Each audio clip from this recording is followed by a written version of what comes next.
What is suspicious to own, but not illegal? An excessively large gun collection. Like owning a few is cool and all, maybe even into the teens, but how many guns can you reasonably use for self-defense at the same time? And I'm not talking like 5 or 6. I worked with a doomsday prepper type of guy and we went to a house party at his place and he showed me his collection in his basement, and I shit you not, there was 40 different guns. Rifles, shotguns, pistols, all filed and modified to hell, and literal crates full of ammo. Definitely convinced me to never piss him off though. Lab chemicals, unfortunately. When talking amateur chem to people outside of this community, 9 out of 10 will assume you're making either drugs or explosives. Which is a gross and harmful misrepresentation of this hobby. Chemistry does have an inherent danger, but so do almost all other occupations. First rule of safety is always the same: don't be a dumbass.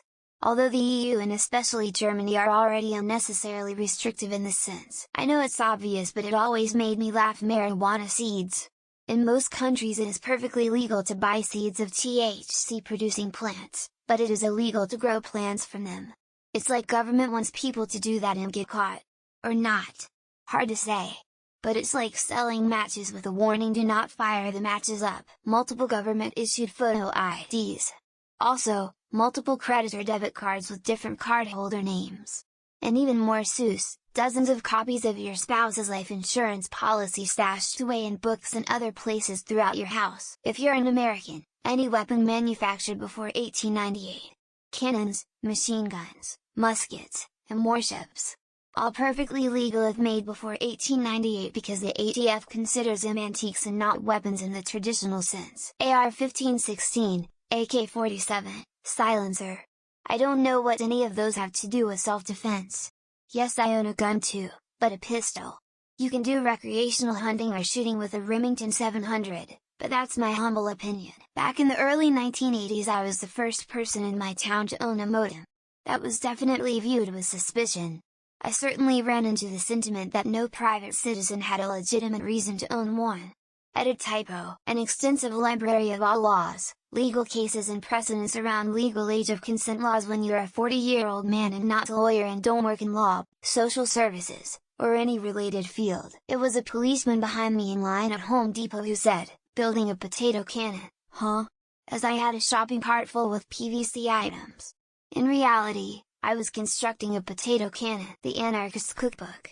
Why do you need the recipe for meth, bombs, booby trap instructions and lethality rates, 101 guides to start riots, guerrilla warfare tactics, and PSYOP tactics? Lockpicks. I recently bought some, just to learn how to use them. Mainly just for fun, but also in case I lock myself out of my apartment. But the looks I get when I tell someone, Ziploc baggies of cat litter. When you buy 200 proof lab grade ethanol, the feds will make you sign a lot of forms saying you will not resell or pass it around to the public for drinking. A triple beam scale.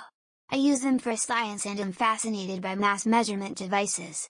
People comment there's no reason to have these unless you. In the trunk of my car I have a baseball bat and a roll of duct tape that were left after I helped a friend move.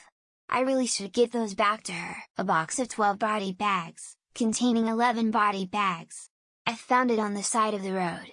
There's been a few people alarmed to see it in my garage. Multiple jars of animal parts labeled by part, name, etc., sitting next to a bunch of empty jars with random people's names, parts, etc. In the US, a fully operational tank in some states or even a tank in general, many states allow this. You need at least 16 pigs to do the job in one sitting, so be wary of any man who keeps a pig farm. Lock picking set.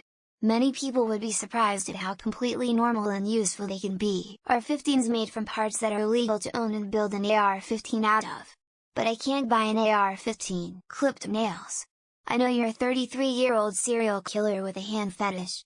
I just know. Having a baseball bat in your car without gloves, ball or actually playing the sport. Large amounts of ammunition according to the news and people unfamiliar with guns. Jars of my cum.